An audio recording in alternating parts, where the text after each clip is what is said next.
CGCP 2595 by Chesthetica. White has a pair of knights, a rook and a bishop against black's pair of bishops and pawn.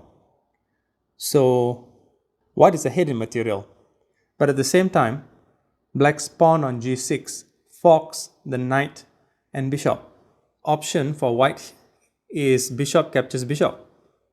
And then here, if pawn captures knight, rook to g7 check, king to h4, king to h5 would result in mate immediately with knight captures pawn.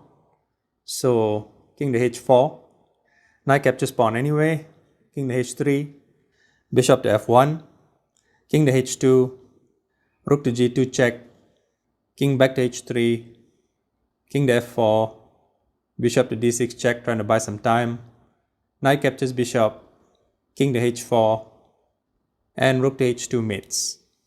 So those are the obvious moves in this position. Yet, it's in positions like these that forced mates are so easily overlooked. For instance, let's take a look. Okay, so the line we saw just now was bishop captures bishop, or bishop captures e2, and that results in a mate in 9, according to the engines. But the key move that should be played in this position, a mate in 4, less than half the number of moves, is knight to e4 check. So the king obviously can't capture the knight on f5, and it can't move to any other square. It is forced to capture the bishop. Now black might feel pretty good here, thinking that maybe white made a mistake. But no, because of rook to h7 check. And again, the king is forced to g4. Still may not be clear how exactly white plans to proceed.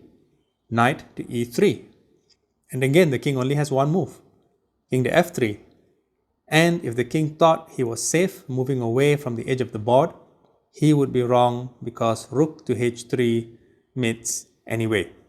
The rook x-ray defends the knight on e3, and the pair of knights on the e file guard a whole series of squares: f1, f2, f5, g5, g4, g3, and g2.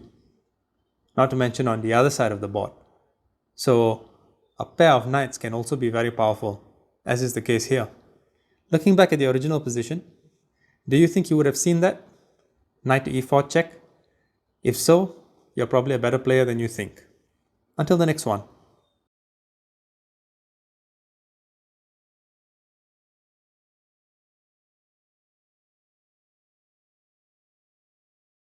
Chesthetica's Book of Chess Constructs, Volumes 1 through 5.